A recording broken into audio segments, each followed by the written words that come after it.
So right now I'm part of the TV broadcast for the Seattle Mariners, and then I work on the radio broadcast for the Seattle Seahawks. And when I'm not on TV or on the radio, I run my own company. It's called Talk Sporty to Me, and I'm really impassioned about teaching corporate business folks the value of being a sports fan. You know, there's a lot of people that can benefit from having conversations about sports.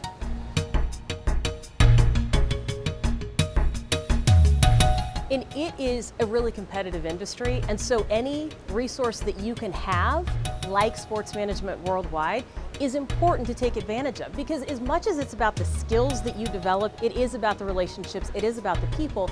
Having conferences like this, it's perfect. I mean, the ways that you can network, the relationships that you can start, that's what's going to be more beneficial. And they didn't have conferences like this when I was in school. You did it one-on-one. I still do a lot of my work one-on-one, but this is so much more effective, and you meet so many great people doing that.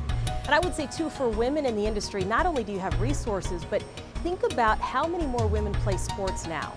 It's not uncommon to see female athletes. It's not uncommon for our male athletes to have grown up with siblings or parents who have now played sports. It's much more accepted, and more often than not, and I find this in talking to whether it be college grads or corporate executives, women don't give themselves enough credit. It really comes down to your confidence level. If you can approach me and have a conversation and know what you bring to the table, you will get further than many people out there who continue to sell themselves short. Have the confidence to make the conversation.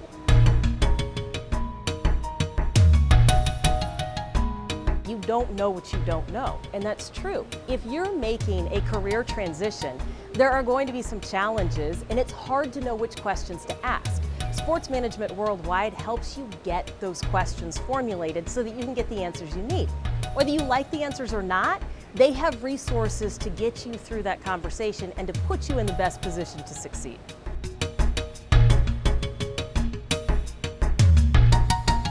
You know, here's what I would say is number one, don't listen to the guys. There's actually huge advantages to being a woman in sports, especially if you're in broadcasting. We naturally build relationships easier than men, which is perfect when I'm doing pre and post game interviews. I mean, that's what the athletes want. They want to feel comfortable around you. You know, anything that you want to do, you can do it if you're willing to put the time in. It's not going to be easy, and if you're trying to do it to make a point or for somebody else, it's going to be miserable. But if you want to be a broadcaster, if you want to be an agent, if you want to be in the front office, the opportunities are there for you, and it's a lot easier for you to get a foot in the door than maybe somebody else. Because with so few women in sports, you are memorable when you walk in and when you walk out.